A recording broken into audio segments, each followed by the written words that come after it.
So hello students, most welcome to the theorist YouTube channel. आज हम बात करेंगे 13th lecture of cell the unit of life chapter, जो कि इस चैप्टर का लास्ट लेक्चर है। एक भी सेकंड वेस्ट किए बिना स्टार्ट करता हूं लेक्चर को, और जो टॉपिक पढ़ने हैं उनके बारे में डिस्कस करते हैं। इस लेक्चर में हम पढ़ेंगे बच्चे न्यूक्लियस के बारे में, उसके बाद न्यूक्लियस के अंदर कौन सा मटेरियल है, क्रोमेटिन मटेरियल, उसके बारे में पढ़ेंगे। उसके बाद न्यूक्लियर के अंदर, न्यूक्लियस की जो मेम्ब्रेन है उसके अंदर कितने पोर्स है, कितने छेद है मटेरियल को लेने के लिए और देने के लिए, उनके बारे में पढ़ेंगे। उसके बाद जो जेनेटिक मटेरियल है बच्चे, जो क्रोमेटिन मटेरियल है, जब उसका सेल डिवीजन हो रहा होता है सेल का, तो ये क्रोमेटिन मटेरियल क्रोमोसोम में बदलता है। उस क्रोमोसोम के बारे में भी पढ़ेंगे। आज का लेक्चर थोड़ा बड़ा रहने वाला है, क्योंकि डिटेल थोड़ी ज़्यादा कवर करेंगे इस लेक्चर के अंदर। बोलो, बात समझ में आती है बच्चे?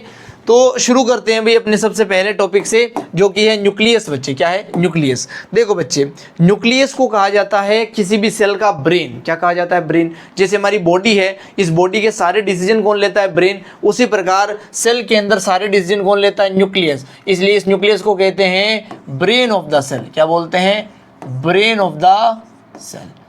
किसे कहा जाता है बच्चे? न्यूक्लियस को ही कहा जाता है। इस न्यूक्लियस की जो डिस्कवरी है बच्चे, रॉबर्ट ब्राउन ने की थी। किसने की थी? इसकी डिस्कवरी की थी बच्चे रॉबर्ट ब्राउन ने। कब की थी बच्चे? 1831, 1831 के अंदर डिस्कवरी हो गई थी बच्चे। जो सेल होता है ना, नॉर्मली वन सेल के अंदर वन ही क्या होता है? न्यूक्लियस होता है। लेकिन ये मैंने नॉर्मली कंडीशन लिखी है, कुछ एक्सेप्शंस भी मिलते हैं इन चीज़ों के, जो एक्सेप्शन आपको डिटेल में याद भी रखने हैं भाई। कुछ ऐसे सेल्स होते हैं जिनमें न्यूक्लियस होता ही नहीं है। मैं यहीं पे लिख दूं आपके सामने, सेल्स विथ जीरो न्यूक्लियस। ऐसे सेल जिनमें न्यूक्लियस ही नहीं है, वैसे भी सेल्स होते हैं। और ऐसे भी सेल्स होते हैं sales with more than one nucleus. ऐसे भी सेल होते हैं जिनमें एक से ज़्यादा न्यूक्लियस होते हैं, और ऐसे भी सेल होते हैं जिनमें न्यूक्लियस होता ही नहीं है। नॉर्मली जो है वन न्यूक्लियस होता है किसी सेल के अंदर। एग्जाम्पल दे रहा हूँ, ध्यान से सुनना। मैंने लिखा पैरामीशियम के अंदर, पहला एग्जाम्पल यहाँ लिख रहा हूँ, पैरामीशियम के अंदर 2 टाइप के न्यूक्लियस होते हैं बच्चे। 2 टाइप के क्या होते हैं? न्यूक्लियस। न्यूक्लियस का नंबर तो 2 से भी ज़्यादा होता है। जो फाइकोमाइसिटीज फंजाई होती है बच्चे, कौन सी? Phycomycetes fungi. इसके अंदर भी बहुत सारे न्यूक्लियस मिलते हैं, और ये एक फंजाई का ग्रुप है बच्चे, फंजाई की क्लास है। ये 2 एग्जाम्पल याद रखोगे आप मोर देन वन न्यूक्लियस वाले सेल में। बात समझ में आती है क्या? ब्राइटनेस बहुत ज़्यादा हो गई है, बच्चों को कुछ दिखाई नहीं दे रहा है, इसलिए एडजस्ट कर लेते हैं थोड़ा। बार बार देखना इसलिए पड़ता है, ब्राइटनेस देखनी पड़ती है। क्लियरिटी है? तो ये 2 एग्जाम्पल है बच्चे sales with more than one nucleus के। सेल्स विथ जीरो न्यूक्लियस का पहला एग्जाम्पल लिखो। जो आरबीसी है हमारा, उसमें भी मैच्योर मेमेलियन आरबीसी, मेमल्स के अंदर मिलने वाला आरबीसी, अगर वो मैच्योर कंडीशन में है तो उसके अंदर कोई न्यूक्लियस प्रेजेंट नहीं होता है बच्चे। उसके बाद में जो ट्रेकीड वेसल होते हैं, उनके अंदर भी कोई न्यूक्लियस नहीं होता है। यहाँ पे लिख देता हूँ मैं ट्रेकीड, यहाँ पे लिख देता हूँ मैं वेसल। इनके अंदर भी कोई न्यूक्लियस नहीं होता है बच्चे। उसके अलावा जो जाइलम का फाइबर होता है, जाइलम के जो फाइबर होते हैं, उनके अंदर भी कोई न्यूक्लियस नहीं होता है। जो सीव ट्यूब सेल होती है बच्चे, कौन सी सेल? Sieve tube cell. इसके अंदर भी कोई न्यूक्लियस नहीं होता है। जो फ्लोएम के फाइबर होते हैं, जो फ्लोएम के फाइबर होते हैं, इनमें भी कोई न्यूक्लियस नहीं होता है। तो ये सारे के सारे एग्जाम्पल आप बहुत अच्छे से याद रखेंगे। बच्चों को डाउट नहीं होना चाहिए कोई भी कि सर बार बार इधर क्या देख रहे हैं। सामने लगा हुआ है कैमरा, इधर लगा हुआ है लैपटॉप, है ना। कैमरा ओनली रिकॉर्ड कर रहा है, और जो रिकॉर्डिंग का डाटा है वो लैपटॉप में सेव हो रहा है। तो मुझे अपना स्क्रीन दिख रहा है लैपटॉप के ऊपर। कोई भी लैग होने से, ब्राइटनेस, सारे इशू मुझे यहाँ पे लैपटॉप पे दिखते हैं। फिर मैं कैमरे में आकर ब्राइटनेस वगैरह को ठीक करता हूँ। जैसे अभी हो गया तो मैं आकर इसको ठीक कर रहा हूँ। तो कुछ ऐसे इशूज़ के लिए हमने यहाँ पे अरेंजमेंट कर रखा है भाई, है ना। तो ये एग्जाम्पल आप बहुत अच्छे से ध्यान रखेंगे, और आपको ये डाउट नहीं हो कि सर इधर क्या देख रहे हैं बार बार। पानी का बोतल भी दिख रहा होगा आपको रिफ्लेक्शन में। तो बस यही चीज़ें हैं। आगे बढ़ सकते हैं बच्चे। चलिए बच्चे आगे बढ़ते हैं, और अब मैं समझाता हूँ आपको एक न्यूक्लियस की स्ट्रक्चर होती कैसी है बच्चे, है ना। न्यूक्लियस होता कैसा है, न्यूक्लियस की स्ट्रक्चर कुछ इस टाइप की होती है बच्चे, ऐसी स्ट्रक्चर होती है न्यूक्लियस की। यहाँ पर जो है डबल मेम्ब्रेन होती है, एक मेम्ब्रेन ऐसे अंदर की तरफ और एक उसके बाहर की तरफ ऐसे। तो यहाँ पे डबल मेम्ब्रेन बना रहा हूँ देखो आप, और मेम्ब्रेन कंटिन्यूस नहीं है, बीच बीच में मैंने पोर्स भी बनाए हैं भाई आपके लिए। ये जो चीज़ है ये बाहर वाली, इसे बोलेंगे बच्चे आउटर मेम्ब्रेन। क्या बोलेंगे, आउटर मेम्ब्रेन बोलेंगे। ये जो चीज़ है अंदर वाली बच्चे, इसे बोलेंगे इनर मेम्ब्रेन। इसे क्या बोलेंगे, इनर मेम्ब्रेन बोलेंगे। ये जो बीच का स्पेस है दोनों मेम्ब्रेन की, इसे बोलेंगे पेरी न्यूक्लियर स्पेस। इसे क्या बोलेंगे बच्चे, पेरी न्यूक्लियर स्पेस बोलेंगे। तो नाम यहाँ पे अपन लिख रहे हैं, ब्राइटनेस बिल्कुल भी ठीक रह नहीं रही है भाई, है ना। एक बार करो फिर हिल जा रही है, फिर करो फिर हिल जा रही है, कोई बात नहीं, 1000 समस्याओं के बाद भी आपके लिए काम किया जा रहा है और किया जाता रहेगा। हम यहाँ पे आपको बता रहे हैं आउटर मेम्ब्रेन, इनर मेम्ब्रेन और इनके बीच का स्पेस है पेरी न्यूक्लियर स्पेस बच्चे।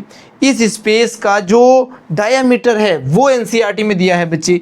एनसीईआरटी लिखती है 10 से लेकर 50 नैनोमीटर तक हो सकता है ये स्पेस। अलग अलग सेल के अलग अलग न्यूक्लियस में ये वेरिएशन आपको मिलेगा, लेकिन 50 तक ही मिलेगा। बात समझ में आती है। ये जो न्यूक्लियस का स्ट्रक्चर है, इसमें जो ये गैप बन रहा है बच्चे, इसे बोलते हैं न्यूक्लियर पोर। इसे क्या बोलते हैं, न्यूक्लियर पोर बोलते हैं बच्चे। न्यूक्लियस के अंदर का पोर है ये, ठीक है। और ये पोर क्या करता है, ये सब्सटेंस को एक्सचेंज करवाता है। क्या करवाता है बच्चे, ये सब्सटेंस को एक्सचेंज करवाता है।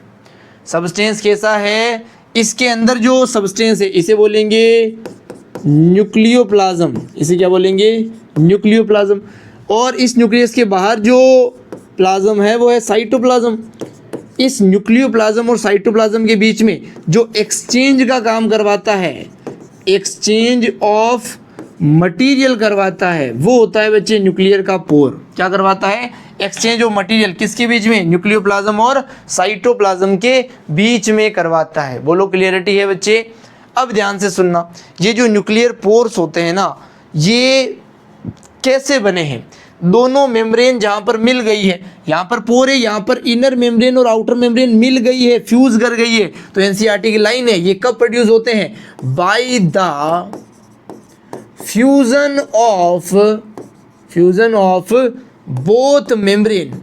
जब दोनों मेम्ब्रेन फ्यूज कर जाती है, आउटर और इनर, तब क्या बन जाता है बच्चे, न्यूक्लियर पोर बन जाता है। बोलो अंडरस्टूड है इतना, बहुत ही बढ़िया बच्चे।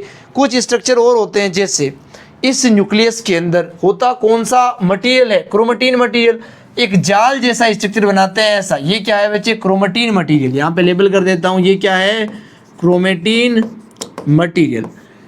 इस क्रोमेटिन मटेरियल के अंदर कुछ जगह पर जो डीएनए होता है, आरएनए होता है, प्रोटीन होता है, वो बहुत ही हाई डेंसिटी में प्रेजेंट रहता है। इसे बोलते हैं न्यूक्लियोलस।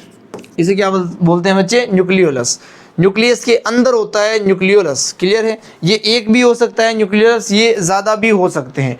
इस न्यूक्लियोलस के अंदर आरएनए बनता है। क्या बनता है बच्चे, आरएनए। तो इसे आरएनए की फैक्ट्री भी कहा जाता है। ये क्या है, न्यूक्लियोलस आरएनए की फैक्ट्री है। ये जो क्रोमेटिन मटेरियल हमने लिखा है बच्चे, ये मटेरियल किसका बना है, अगर मैं आपको ये बताऊं, ये मटेरियल बना किस चीज़ का है, तो इसके अंदर बच्चे डीएनए होता है। क्या होता है, डीएनए। इस डीएनए के साथ कुछ प्रोटीन्स होते हैं बच्चे। अगर ये यूकैरियोटिक सेल है तो यहाँ पर हिस्टोन प्रोटीन मिलता है। कौन सा प्रोटीन मिलता है, हिस्टोन प्रोटीन। किस में, यूकैरियोटिक सेल में। अगर ये प्रोकैरियोटिक सेल है तो यहाँ पर नॉन हिस्टोन प्रोटीन मिलता है, प्रोकैरियोटिक सेल अगर है तो। हिस्टोन और नॉन हिस्टोन दो टाइप के प्रोटीन है जो डीएनए के साथ अटैच होकर मिलते हैं। अगर यूकैरियोटिक सेल है तो हिस्टोन मिलेगा, प्रोकैरियोटिक सेल है तो यहाँ पे नॉन हिस्टोन प्रोटीन मिलेगा। और इस नॉन हिस्टोन प्रोटीन को ही पॉलीअमाइंस भी बोला है, पॉलीअमाइंस। और ये पॉलीअमाइंस वर्ड मैंने आपको प्रोकैरियोटिक सेल में भी बताया था कि प्रोकैरियोटिक सेल के डीएनए के साथ पॉलीअमाइंस प्रोटीन्स मिलते हैं। बोलो क्लियरिटी है बच्चे। इसके अलावा कोई भी वर्ड आपको परेशान नहीं करेगा। और जो डीएनए होता है ना बच्चे, ये स्टेन्ड नेचर का होता है। इसको देखने के लिए इस पर एक डाई डाली जाती है भाई, स्टेन किया जाता है, इसे कलरफुल किया जाता है। आयोडीन को डाई की फॉर्म में यूज़ कर सकते हैं, सेफ्रेनिन को डाई की फॉर्म में यूज़ कर सकते हैं। बोलो बात समझ में आती है क्या? तो ये कुछ डाटा आप बहुत अच्छे से लिखेंगे और बार बार पढ़ के याद करेंगे। ये है बच्चे न्यूक्लियस का स्ट्रक्चर। अब मैं आपको कुछ चीज़ें और बताता हूँ न्यूक्लियस के बारे में, जैसे कि न्यूक्लियस आप जानते हो, न्यूक्लियस की जो मेम्ब्रेन होती है, इसी के अंदर बता देता हूँ इसी डायग्राम में। ये जो न्यूक्लियस की मेम्ब्रेन होती है, इसकी जो आउटर मेम्ब्रेन होती है वो कुछ इस तरह से फोल्ड हो जाती है, ऐसे ऐसे। और इस फोल्डिंग का ही नाम क्या है बच्चे? ER है, एंडोप्लाज्मिक रेटिकुलम। अगर इस ER के ऊपर राइबोसोम मिलते हैं, सपोज यहाँ पर राइबोसोम प्रेजेंट है भाई, तो इस ER को बोल देंगे क्या? RER, rough endoplasmic reticulum. यहाँ पर राइबोसोम है इसलिए ये प्रोटीन को बनाएगी। अगर यहाँ पर राइबोसोम नहीं है तो यह है स्मूथ एंडोप्लाज्मिक रेटिकुलम, SCR। और ये राइबोसोम नहीं रख रही है तो प्रोटीन नहीं बना सकती, इसलिए ये लिपिड और फैट को सिंथेसिस करती है, लिपिड और फैट को ये बनाती है। बोलो बात समझ में आती है बच्चे? कोई भी कन्फ्यूजन नहीं होना चाहिए। किसी भी सेल के अंदर ध्यान से देखो बच्चे, जो DNA प्रेजेंट होता है न्यूक्लियस में, ये बनाता है बच्चे RNA को, और जो RNA होता है ये बनाता है बच्चे प्रोटीन को, और प्रोटीन से किसी भी सेल की फंक्शनिंग होती है, किसी भी सेल का कैरेक्टर देखा जाता है। किसी भी सेल की फंक्शनिंग और कैरेक्टर किससे होती है? प्रोटीन से होती है। ये जो चीज़ें कंडक्ट हो रही है, ये हो तो प्रोटीन की वजह से रही है, लेकिन प्रोटीन बन कहाँ से रहा है? DNA। इसलिए DNA को जेनेटिक मटेरियल कहा जाता है, जेनेटिक मटेरियल, क्योंकि यही है जो पूरे काम करवा सकता है। कोई काम किस तरीके से होगा उसे डिसाइड कर सकता है। बोलो बात समझ में आती है क्या? जितने ज़्यादा न्यूक्लियोलस होंगे किसी सेल में, उतना ज़्यादा RNA बनेगा। जितना ज़्यादा RNA बनेगा उतना ज़्यादा क्या बनेगा बच्चे? प्रोटीन बनेगा। यानी कि जो न्यूक्लियोलस का नंबर होता है, इसका जो नंबर होता है वो डायरेक्टली प्रोपोर्शनल होता है प्रोटीन सिंथेसिस के। इसका नंबर जितना ज़्यादा होगा उतना ज़्यादा प्रोटीन बनेगा उस सेल के अंदर। बोलो क्लियरिटी है बच्चे? बहुत ही बढ़िया से क्लियर होनी चाहिए। तो ये चीज़ें न्यूक्लियस के बारे में आप समझ सकते हैं। इसके बाद समझाता हूँ मैं आपको क्रोमेटिन। क्रोमेटिन एक मटेरियल है बच्चे। क्या है? मटेरियल। इस क्रोमेटिन को अगर डिटेल में बनाया जाए तो कुछ ऐसी स्ट्रक्चर आपको बनानी है भाई, रैंडमली बना रहा हूँ मैं इसे, है ना, कोई कन्फ्यूजन की जरूरत नहीं है। ये जो थ्रेड बनाया है मैंने, ये किसका थ्रेड है बच्चे? DNA का। और DNA का पूरा नाम सबको पता है, क्या नाम है बच्चे? Deoxy ribo nucleic acid. Ribo nucleic acid से एक ऑक्सीजन चली गई है भाई उसके सेकंड नंबर कार्बन से, इसलिए डीऑक्सी राइबो न्यूक्लिक एसिड इसे बोलते हैं। इस DNA के अंदर कुछ RNA के फाइबर भी ऐसे हैं, क्योंकि DNA से RNA बनता ही है। ये क्या है? RNA। और RNA का पूरा नाम क्या होता है बच्चे? Ribo nucleic acid. Ribo nucleic acid. तो DNA है हमारे पास, RNA है हमारे पास। बोलो बात समझ में आती है? बहुत ही बढ़िया। DNA है, RNA है। उसके अलावा जैसा कि मैंने बताया, अगर ये एक प्रोकैरियोटिक सेल है तो इसमें हिस्टोन प्रोटीन भी मिलेगा। ये रेड कलर से क्या बना रहा हूं बच्चे? मैं ये हिस्टोन प्रोटीन बना रहा हूं। क्लियरिटी है? हिस्टोन प्रोटीन जो है ये नॉन हिस्टोन प्रोटीन को भी रख सकता है। अगर ये प्रोकैरियोटिक सेल हुआ तो यहाँ पर नॉन हिस्टोन प्रोटीन के भी फाइबर मिलेंगे। ये वाइट क्या बना दिया मैंने? नॉन हिस्टोन प्रोटीन बना दिया है। अभी भी मैंने कहा नॉन हिस्टोन प्रोटीन जो होते हैं इसे non histone chromosomal protein NHCP लिखा जाता है। क्लियरिटी है?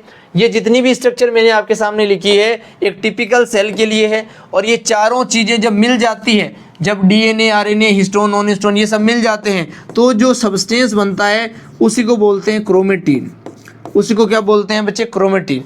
और ये क्रोमेटिन नॉर्मली प्रेजेंट रहता है किसी सेल के अंदर। जब इस सेल को डिवीजन करना होता है तो ये क्रोमेटिन ही क्या बना लेता है? ये क्रोमेटिन ही क्रोमोसोम बना लेता है। बोलो बात समझ में आती है? ये क्रोमेटिन ही क्या बना लेता है बच्चे? क्रोमोसोम बना लेता है। अगर इस क्रोमेटिन को आपको स्टैंड करना है, आप कोई डाई लेके आ रही हो तो वो बेसिक नेचर की होनी चाहिए। कौन से लेकर आओगे? आयोडीन सॉल्यूशन, सफ्रेनिन, ये सब डाइज आप ला सकते हो, वो बेसिक नेचर की होनी चाहिए। जो क्रोमेटिन वर्ड है ना बच्चे, वर्ड, ये वर्ड किसने दिया है? ध्यान से सुनना, ये वर्ड दिया है फ्लेमिंग नाम के साइंटिस्ट ने। तो आप अच्छे से याद रखेंगे भाई, फ्लेमिंग ने क्या दिया है? क्रोमोसोम वर्ड दिया है। क्लियरिटी है? बहुत ही बढ़िया। क्या है क्रोमेटिन, किसने वर्ड दिया है, किस टाइप के कंपोनेंट है इसमें, सब समझ में आ गया। आगे बढ़ सकता हूँ बच्चे, बहुत ही बढ़िया। अब मैं कुछ बेसिक टर्म्स क्लियर करता हूँ आपके सामने जो कि रिलेटेड है भाई क्रोमोसोम से। किससे रिलेटेड है? क्रोमोसोम से। देखो क्रोमा वर्ड जो है इसका मतलब ये होता है कलर। ये जो वर्ड है ना क्रोमो, इसका मतलब ये क्या होता है बच्चे? कलर। कुल मिलाकर यहाँ पर कलर की बात की जाएगी भाई, ब्राइटनेस, ठीक है, कलर की बात की जाएगी। और सोम का मतलब ये होता है बॉडी। सोम का मतलब क्या होता है बच्चे? बॉडी, यानी कि कलरफुल बॉडी यहाँ पर है जो कि क्रोमोसोम है। क्योंकि कलरफुल क्यों है? क्योंकि ये स्टेन्ड हो जाता है।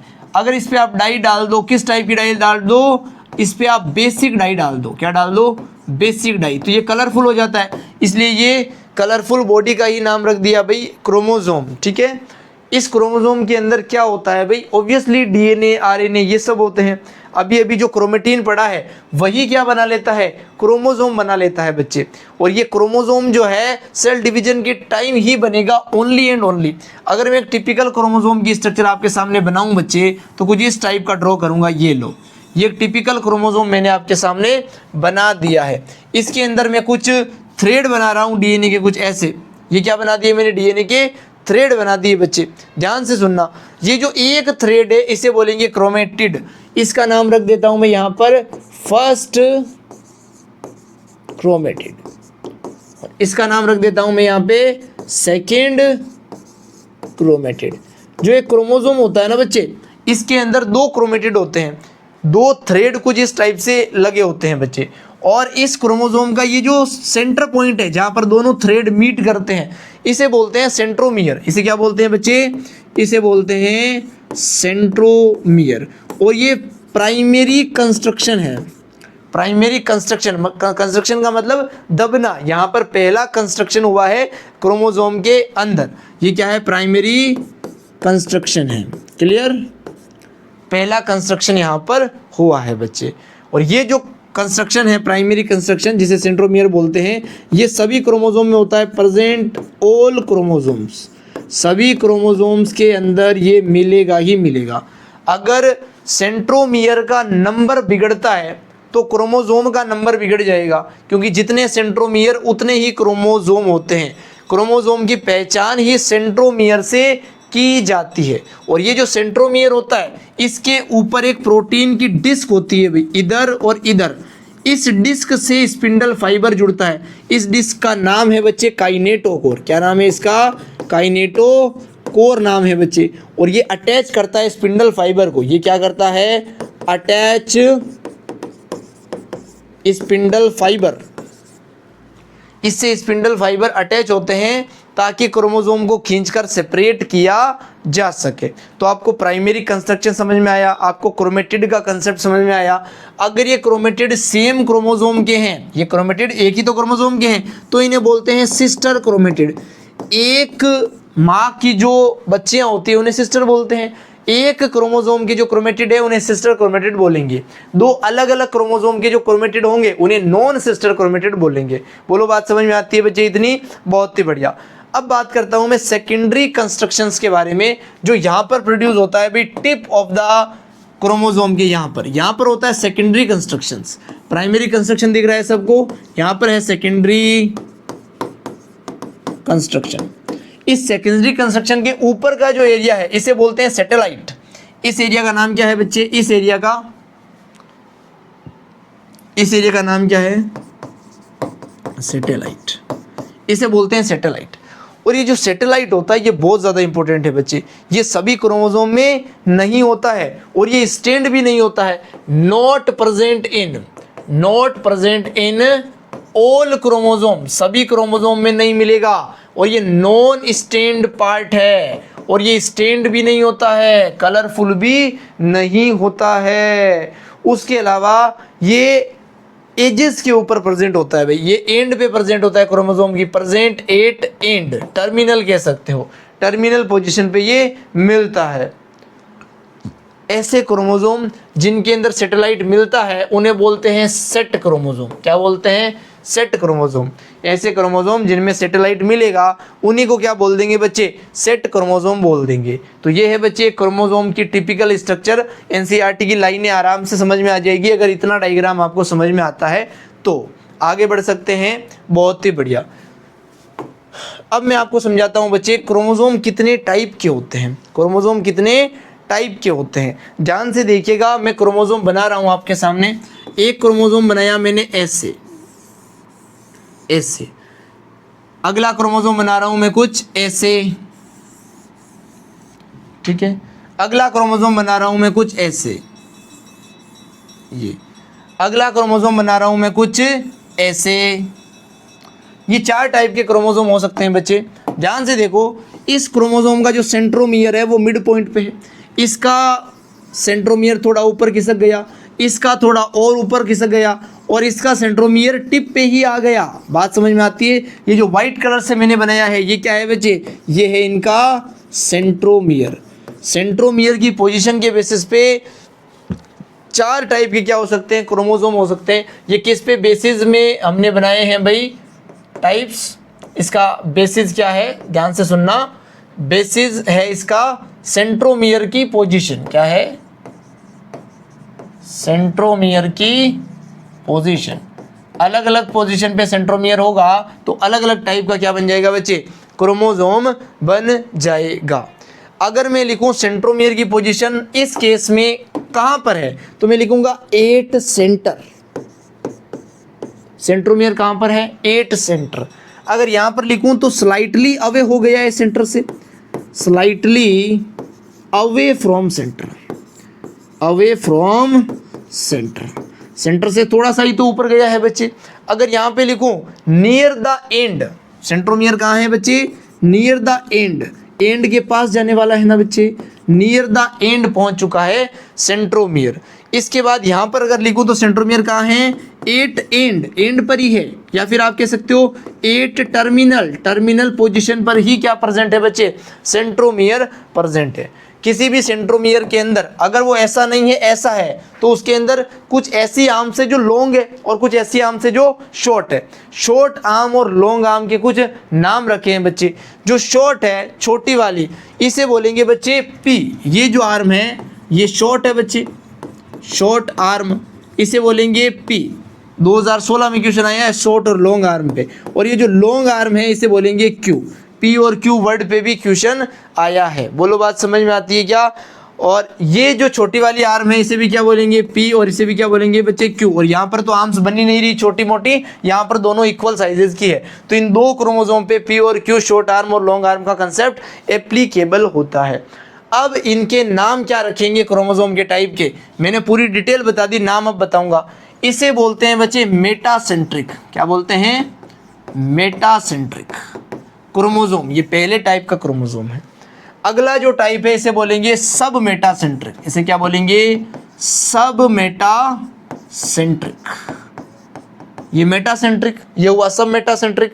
इसे बोलेंगे एक्रोसेंट्रिक। थर्ड पे क्या है बच्चे, एक्रोसेंट्रिक है। और फोर्थ पे होगा बच्चे टीलोसेंट्रिक। ये क्या हो गया, टीलोसेंट्रिक हो गया। बोलो बात समझ में आती है, कोई भी डाउट होना नहीं चाहिए। टाइप्स ऑफ द क्रोमोसोम में एक एक चीज को इतना धीरे और डिटेल में आपको पढ़ाया है। Please note this, then we further move on. चलिए बच्चे, अब मैं आपको समझाता हूं ये जो क्रोमोसोम के टाइप्स है, अगर इनको स्पिंडल फाइबर से पकड़कर खींचा जाए तो कौन सी शेप हमें दिखाई देगी, कौन सी शेप हमें दिखाई देगी। तो ध्यान से देखिएगा, जो मेटासेंट्रिक क्रोमोसोम है ये मेटासेंट्रिक हो गया, ठीक है। ये कौन सा हो गया बच्चे, सब मेटासेंट्रिक। ये कौन सा हो गया, एक्रोसेंट्रिक। ये कौन सा हो गया, टीलोसेंट्रिक। ये है मेटासेंट्रिक, ये है सब मेटासेंट्रिक, एक्रोसेंट्रिक, और ये क्या है, टीलोसेंट्रिक क्रोमोसोम। ध्यान से देखो, ये क्रोमोसोम कुछ ऐसा दिखाई देता है, ये क्रोमोसोम कुछ ऐसा दिखाई देता है, शॉर्ट आर्म है इसमें। ये क्रोमोसोम बहुत ही छोटी आर्म को लिए हुए है, और ये तो ऐसा दिखाई देता है। अगर इनका सेंट्रोमियर भी मैं ड्रॉ कर दूं, यहां पर है सेंट्रोमियर, इसका सेंट्रोमियर यहां है, इसका सेंट्रोमियर यहां है, और इसका सेंट्रोमियर यहां है बच्चे। इस सेंट्रोमियर को अगर मैं स्पिंडल फाइबर से पकड़ के खींचूं, ग्रीन कलर का स्पिंडल फाइबर है भाई मेरे पास, इन चारों क्रोमोसोम को पकड़ पकड़ के खींच रहा हूं, तो किस टाइप की शेप में कन्वर्ट हो जाएंगे ये क्रोमोसोम, वही आपको सिखाना चाहता हूं।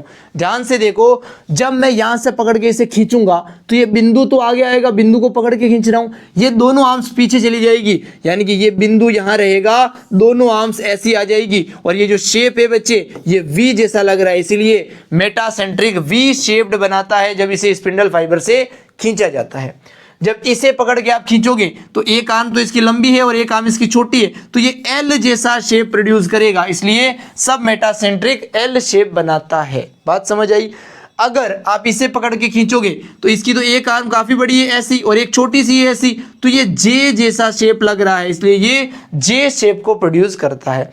अगर आप इसे देखोगे बच्चे तो इसमें तो कुछ दिख ही नहीं रही, एक लाइन दिख रही है, एक लाइन, और ऊपर ये जो सेंट्रोमियर है ये डॉट जैसा लगेगा, इसलिए ये आई शेप में कन्वर्ट हो रहा है जब इसे स्पिंडल फाइबर से पकड़ के खींचा जा रहा है। तो शेप को याद नहीं करना है बच्चे, समझना है जैसे मैं आपको समझा रहा हूं, एक एक वर्ड क्लियर है आपके। अब हम रीड करेंगे इतने पोर्शन की एनसीईआरटी बहुत ही डिटेल में। चलिए बच्चे, अब हम समझते हैं भाई एनसीईआरटी जितना भी पोर्शन पढ़ा है उसकी एनसीईआरटी पढ़ते हैं। न्यूक्लियस के बारे में एनसीईआरटी क्या लिखती है? न्यूक्लियस एक सेल ऑर्गेनेल है जो कि डिस्क्राइब किया गया है रॉबर्ट ब्राउन के द्वारा। अगर बहुत ही डिटेल का क्वेश्चन आता है तो ये लाइन गलत हो जाएगी बच्चे। न्यूक्लियस को एक स्ट्रक्चर माना गया है, एक स्ट्रक्चर, इसे सेल ऑर्गेनेल माना ही नहीं गया है। सेल ऑर्गेनेल साइटोप्लाज्म के अंदर पड़ते हैं, जबकि न्यूक्लियस को अलग कर देते हैं साइटोप्लाज्म से, ठीक है। अगर एनसीईआरटी के लाइन पे आता है तो सेल ऑर्गेनेल ठीक मानना, अगर डिटेल में क्वेश्चन आता है, शब्दों को तोड़ के लिखता है कोई क्वेश्चन, तो वहां पे न्यूक्लियस को आप स्ट्रक्चर ही कंसिडर करेंगे। रॉबर्ट ब्राउन ने 1831 के अंदर डिस्कवरी की है। बाद में जो न्यूक्लियस का मटेरियल है इसे बेसिक डाई से स्टेन किया गया और क्रोमेटिन वर्ड दिया गया फ्लेमिंग के द्वारा। ये जो इंटरफेज होता है, न्यूक्लियस जो होता है, nucleus of a cell when it is not dividing, जब इंटरफेज स्टेज चलती है सेल की तो सेल डिवीजन नहीं हो रहा होता है, बेसिकली न्यूक्लियस कोई डिवीजन नहीं कर रहा होता है, तब हाईली स्टेन्ड मतलब बहुत ज़्यादा एक्सटेंड किए हुए, बहुत ज़्यादा फैले हुए और बहुत ज़्यादा इलोबरेट, बहुत ज़्यादा फैले हुए न्यूक्लियो प्रोटीन्स मिलते हैं, फाइबर मिलते हैं, इन्हें क्रोमेटिन बोलते हैं भाई। जो न्यूक्लियर मैट्रिक्स होता है, वन और मोर स्फेरिकल बॉडीज हो सकती है उसमें, जिसे न्यूक्लियोलाई बोला जाता है भाई। सिंगुलर न्यूक्लियोलस मैंने आपको पढ़ाया ही था और मैंने कहा था number of the nucleolus decide करेगा प्रोटीन क्वांटिटी। क्या डिसाइड करेगा बच्चे? प्रोटीन क्वांटिटी डिसाइड करेगा। ब्राइटनेस का इशू तो नहीं है ना? कोई इशू नहीं है बच्चे। आगे देखो, इलेक्ट्रॉन माइक्रोस्कोपी से जब रिवेल्ड किया गया न्यूक्लियर के एनवेलप को, तो हमें ये देखा गया कि जो पैरेलली अरेंज दो मेम्ब्रेन है न्यूक्लियस के पास, टू मेम्ब्रेन है, इनके बीच में जो स्पेस है पेरीन्यूक्लियर स्पेस, इसकी जो विड्थ है वो 10 से लेकर 50 माइक्रोमीटर तक हो सकती है, जिसे पेरीन्यूक्लियर स्पेस बोलते हैं बच्चे। ये एक बैरियर बनाती है मटीरियल जो कि प्रेजेंट है न्यूक्लियस के अंदर और जो सेल के अंदर है साइटोप्लाज्म, उनके बीच में एक बैरियर बना रही है। द आउटर मेम्ब्रेन जो होती है वो एंडोप्लाज्मिक रेटिकुलम को फॉर्म कर लेती है भाई, एंड बियर्स राइबोसोम। अगर उसमें राइबोसोम मिलते हैं वो तो वो आरईआर है, राइबोसोम नहीं मिलते हैं तो वो एससीआर है। ये न्यूक्लियोप्लाज्म है, न्यूक्लियस के अंदर का प्लाज्म। ये न्यूक्लियोलस है जो कि हाईली डेंस स्ट्रक्चर है। ये न्यूक्लियर पोर है यहाँ पर, जहाँ पर फ्यूजन हुआ है मेम्ब्रेन का, और ये न्यूक्लियस की मेम्ब्रेन है जो कि दो होती है, आउटर और इनर। बच्चे बात समझ में आती है? अगले टॉपिक पे आते हैं, ध्यान से देखो। अगला टॉपिक, न्यूक्लियर एनवेलप जो होता है बच्चे वो इंटरप्टेड होता है माइन्यूट पोर से। जो न्यूक्लियस के ऊपर मेम्ब्रेन है उसमें माइन्यूट पोर है छोटे छोटे, जो कि fusion of the two membrane से बने हैं, आउटर और इनर मेम्ब्रेन जहां फ्यूज होती है वहां बने हैं। These nuclear pores are the passage through which movement of RNA protein molecules takes place in the both direction between the nucleus and cytoplasm. Nucleus और साइटोप्लाज्म के बीच में आरएनए हो, प्रोटीन हो या कोई भी मटेरियल जिसको इन और आउट जाना है न्यूक्लियस से साइटोप्लाज्म में या साइटोप्लाज्म से न्यूक्लियस में, तो वो इसी पोर की हेल्प से जाता है। Normally there is a only one nucleus per cell. Normally एक ही न्यूक्लियस होता है सेल के अंदर, लेकिन मैंने आपको एक्सेप्शंस बता ही दिए थे, है ना, डिटेल में बता दिए थे भाई। Variation in the number of nuclei are the frequently observe, वो फ्रिक्वेंटली देखा जा सकता है भाई, अलग अलग सेल में अलग अलग न्यूक्लियस का number. Recollect names of the organism that have more than one nucleus per cell. ऐसे ऑर्गेनिज्म के नेम कलेक्ट करो जिनमें एक से ज्यादा न्यूक्लियस होते हैं भाई। मैंने आपको बता दिया था पैरामीशियम का एग्जाम्पल, बोलो बता दिया था। है ना। तो इसके अंदर दो टाइप के न्यूक्लियस मिलते हैं, ये बताई दिया आपको। Some mature cells even lack nucleus, कुछ ऐसे सेल्स होते हैं जो मेच्योर होने के बाद न्यूक्लियस को लेक कर देते हैं। इसके भी बहुत सारे एग्जांपल बताए मैंने, आरबीसी बताया मैंने, वेसल्स बताया मैंने, ट्रेकिड बताया मैंने, सीव ट्यूब का सेल बताया मैंने, जो fibre of the xylem and phloem है वो बताया मैंने। तो बहुत सारे एग्जाम्पल आपको बता दिए हैं। You can understand that actually. Would you consider they cells as living, क्या उन्हें आप लिविंग मानोगे? न्यूक्लियस अगर नहीं है तो भी वो सेल लिविंग है क्या? बिल्कुल है। लिविंग होना नहीं होना डिसाइड होता है साइटोप्लाज्म से। किससे होता है बच्चे? साइटोप्लाज्म से। अगर साइटोप्लाज्म नहीं है तो उस सेल को हम कहेंगे डेड सेल, अगर साइटोप्लाज्म है तो उस सेल को हम कहेंगे लिविंग सेल। बोलो, बात समझ में आती है? न्यूक्लियस का होना नहीं होना लिविंग का कोई कैरेक्टर नहीं है बच्चे। द न्यूक्लियर मैट्रिक्स और न्यूक्लियोप्लाज्म, जो न्यूक्लियर के अंदर मैट्रिक्स है उसी को न्यूक्लियोप्लाज्म बोल रहे हैं बच्चे। कंटेन्स न्यूक्लियोलस, उसके अंदर न्यूक्लियोलस है और क्रोमेटिन भी है बच्चे। जो न्यूक्लियोलस होता है वो एक स्फेरिकल स्ट्रक्चर होता है जो कि प्रेजेंट रहता है भाई न्यूक्लियोप्लाज्म के अंदर। जो कंटेंट होता है न्यूक्लियोलस का वो कंटिन्यू करता है भाई rest of the nucleoplasm as it is not membrane bound structure. जो न्यूक्लियोलस होता है उसका कंटेंट, न्यूक्लियोलस जो है न्यूक्लियस के अंदर छोटा सा स्ट्रक्चर, उसके अंदर जो कंटेंट है वो न्यूक्लियोप्लाज्म के अंदर मिक्स होता रहता है, क्योंकि न्यूक्लियोलस के ऊपर कोई मेम्ब्रेन नहीं है। उसके बाद लिखा है it is a site for active ribosomal RNA, जिसे आरएनए बोलते हैं, उसके लिए एक एक्टिव साइट है, इसलिए इसे आरएनए की फैक्ट्री बोला है भाई। Larger and more numerous nuclei are present in the cells actively carrying the protein synthesis. अगर प्रोटीन ज्यादा बनाना है तो आरएनए ज्यादा चाहिए, आरएनए ज्यादा चाहिए तो न्यूक्लियोलस ज्यादा चाहिए। प्रोटीन ज्यादा बनाने वाले सेल में न्यूक्लियोलस का नंबर भी ज्यादा होता है, ये कह रहा है एनसीईआरटी का ये पेज। बोलो, बात समझ आई? अगले पेज पे आओ बच्चे। You may recall that the interphase nucleus has a loose and strict network of nucleoprotein fibers are called chromatin। आपको याद होगा क्रोमेटिन क्या है बच्चे? एक नेटवर्क है न्यूक्लियोप्लाज्म के अंदर फाइबर्स का फैला हुआ है ना। But during the different stages of cell division, जैसे जैसे सेल डिवीजन की स्टेजेस आगे चलती है भाई, जो क्रोमेटिन मटेरियल होता है ये क्रोमोसोम में कन्वर्ट हो जाता है न्यूक्लियस के अंदर। क्रोमेटिन के अंदर क्या है बच्चे? डीएनए है, कुछ बेसिक टाइप के प्रोटीन है जिसे हिस्टोन प्रोटीन हमने बोला है, ये लिख भी दिया, called histone, and some non histone protein है। और नॉन हिस्टोन प्रोटीन होते हैं बच्चे एसिडिक नेचर में, ठीक है। हिस्टोन प्रोटीन होते हैं बच्चे basic in nature, non histone होते हैं एसिडिक इन नेचर। और क्रोमेटिन के अंदर कुछ आरएनए भी है। A single human cell approximately 2 metre long threads of DNA distributed among the 46 chromosomes. बिल्कुल भाई, एक टिपिकल ह्यूमन का जो सेल होता है उसमें 46 क्रोमोसोम होते हैं और उसके अंदर लगभग 2 मीटर लंबा डीएनए समाया हुआ है। एक सेल जो कि माइक्रोस्कोपिक है, इतना छोटा है, उसके अंदर 2 मीटर, 1 मीटर, फिर से 2 मीटर, इतना लंबा डीएनए का थ्रेड समाया हुआ है। तो आप देख सकते हो डीएनए कितना कोइल्ड फॉर्म में है, कितना कंडेंस्ड फॉर्म में है, कितना दबा के डीएनए को भरा गया है। ये क्रोमोसोम का डायग्राम है जिसमें ये क्या है बच्चे? पहला क्रोमेटिड, ये क्या है? दूसरा क्रोमेटिड, दोनों मिलकर क्या है बच्चे? एक क्रोमोसोम है। ये जो डिस्क जैसी स्ट्रक्चर है प्लेट, ये काइनेटोकोर है, इससे स्पिंडल फाइबर अटैच होते हैं। You will study the detailed of DNA packaging in the form of chromosome in class 12th। आप 12th के अंदर इसे पढ़ोगे जब आप डीएनए को डिटेल में स्टडी करोगे बच्चे। बात समझ आई? हालांकि मैं सेल डिवीजन चैप्टर में भी आपको वो सारी डिटेल पढ़ा दूंगा, don't worry. Every chromosome visible only in dividing cell. Chromosome कभी भी डिवाइड करते हुए सेल्स में ही दिखेंगे, कभी भी बिना डिवाइड वाले सेल में नहीं दिखेंगे। बोलो, क्लियर है बच्चे? बहुत ही बढ़िया। उसके बाद देखो प्राइमरी कंस्ट्रक्शन, जिसको सेंट्रोमियर भी बोलते हैं, of the side which shaped structural code kinetochore. उनके ऊपर एक स्ट्रक्चर होता है भाई, उसे काइनेटोकोर बोलते हैं। Are present centromere holds 2 chromatid. 2 chromatid को पकड़ के कौन रखता है भाई? सेंट्रोमियर रखता है, सबको पता है। Based on the position of centromere, centromere की पोजीशन के बेसिस पे जो क्रोमोसोम्स होते हैं वो क्लासिफाई किए जा सकते हैं 4 टाइप्स के अंदर, और चारों मैंने आपको पढ़ा दिए बच्चे, है ना। क्रोमोसोम क्लासिफाई किए जा रहे हैं 4 टाइप में। सबसे पहला है मेटासेंट्रिक, जिसके सेंटर पर क्या है बच्चे? मिडिल पार्ट पे सेंट्रोमियर है। उसके बाद है सब मेटासेंट्रिक, स्लाइटली अवे चला गया है मिडिल पार्ट से, कौन? सेंट्रोमियर। उसके बाद एक्रोसेंट्रिक, ये एंड के क्लोज चला गया है, close to its end, centromere जो है, तब हो गया एक्रोसेंट्रिक। और टीलोसेंट्रिक, जब जो क्रोमोसोम का सेंट्रोमियर है वो टर्मिनल चला गया है, एंड पे चला गया है।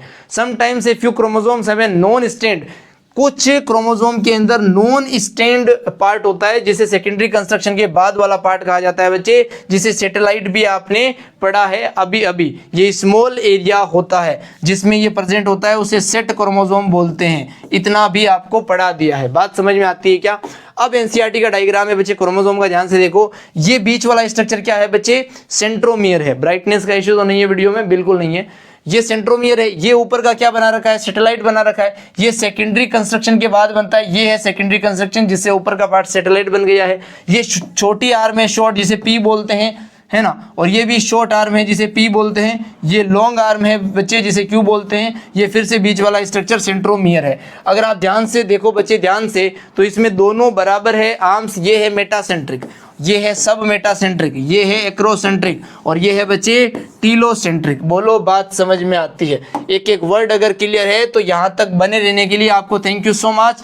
थोरेक्स 100 से कनेक्ट होने के लिए किसी भी सोशल मीडिया पे थोरेक्स 100 सर्च करें और कनेक्ट हो सकते हैं। इस लेक्चर का पीडीएफ लेने के लिए थोरेक्स 100 टेलीग्राम चैनल आप ज्वाइन कर सकते हैं। यहाँ पर cell the unit of life chapter समाप्त करते हैं हम। मैंने जो आपको पढ़ाया है ना बच्चे, ये एनसीईआरटी का कोर है। एनसीईआरटी से एक भी वर्ड ज़्यादा नहीं पढ़ाया, एनसीईआरटी का एक भी वर्ड छोड़ा नहीं है।